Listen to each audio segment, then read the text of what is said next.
Hello, everybody. Mr. Foley here, explaining what is going on with week 2 for U.S. history and the 1920s unit. We have two different assignments, one focusing on women's suffrage and gaining the right to vote, and the second one on the Great Migration and African Americans moving up north. So let's take a look at what we have here. Assignments are always in classwork on Google Classroom. You will see there are two. I will update due dates here in a minute. The first one is going to be women's suffrage. So, excuse me, let me pull that up. I hit the wrong button there. Here is the assignment. Here is the website page for it. So when we go to the Google Doc,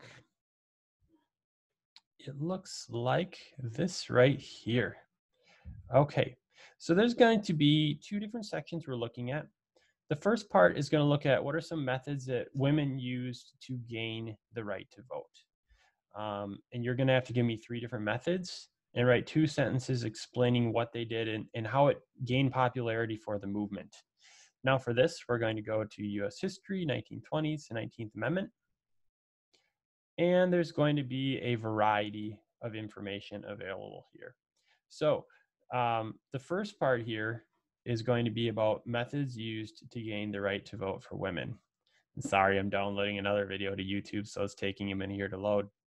But we have first off your simple overview and methods.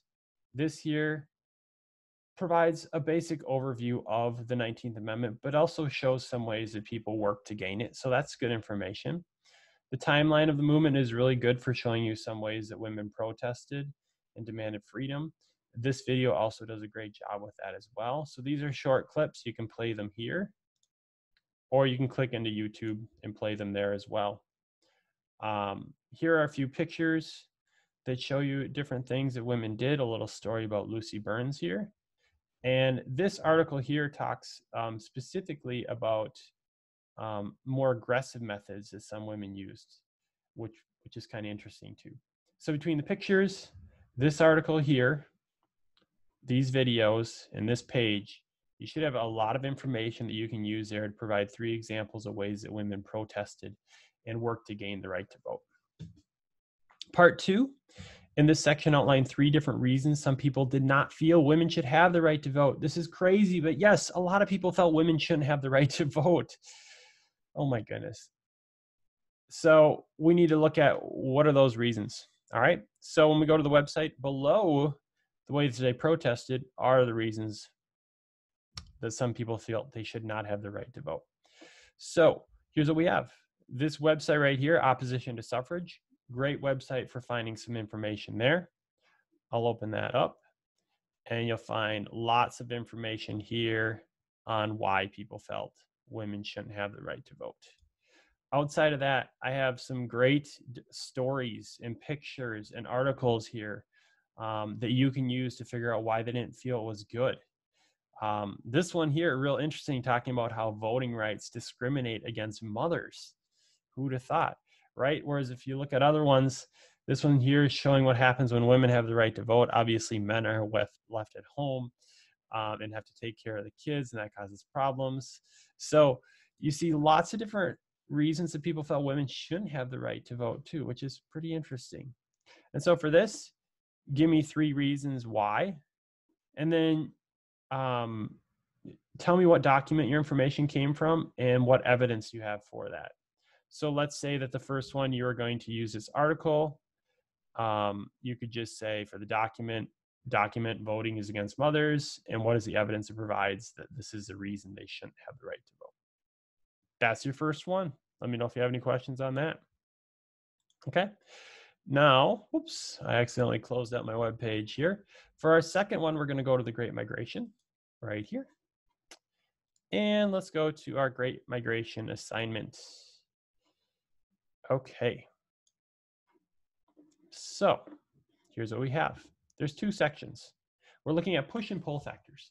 Now, a push factor is any specific reason that leads people to want to move away from an area.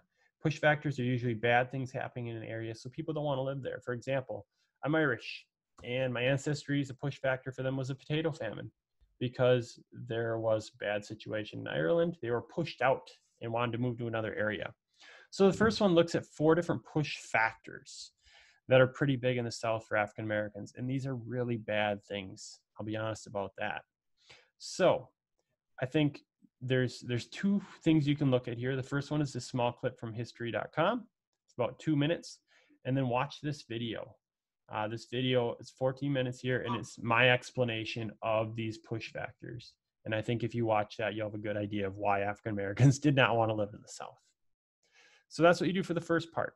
Just for each of these, add specific details for why this pushes African Americans out of the South. Now for the next one, there are 4 documents. And you have to choose 3 of these documents. And you're going to look at pull factors. What draws people in? A lot of people from Ireland decided to come to Wisconsin and Minnesota because we had very similar soil types and we were good for farming. And that was what a lot of Irish people were used to. So you're going to have to answer some questions based on pull factors. And so there's 3 different documents, or 4 different documents, sorry, and you have to read about 3 and answer the 3 questions for each. So the documents, pull factors. This is your main document here. It has all 4 of those together. So here's document A, document B, document C, and document D. You can read any 3 that you want to. One note I will say is really look at the times and information that is there about that document so that you have a better understanding of it. Below the pull factor part on the main web page here, I do have recordings.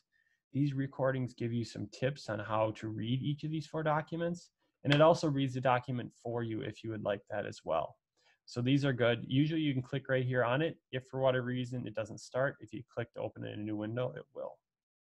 So for this section, choose 3 documents out of the 4 on this page to read. And in this here, you'll answer questions about them and discuss the pull factor that it discusses. What are some of the reasons based on the document that African Americans were drawn to the North, specifically the city, Newark? So all of your information is on the 1920s part of the website here. The assignments are all found in Google Classroom. There's only 2 for the 1920s. I will have a Zoom meeting about women's suffrage and a Zoom meeting about the Great Migration. So look on Google Classroom in the stream and you'll find that. If you have any questions for me, let me know. I'm here to help. So have a great week, and I'll talk to you later.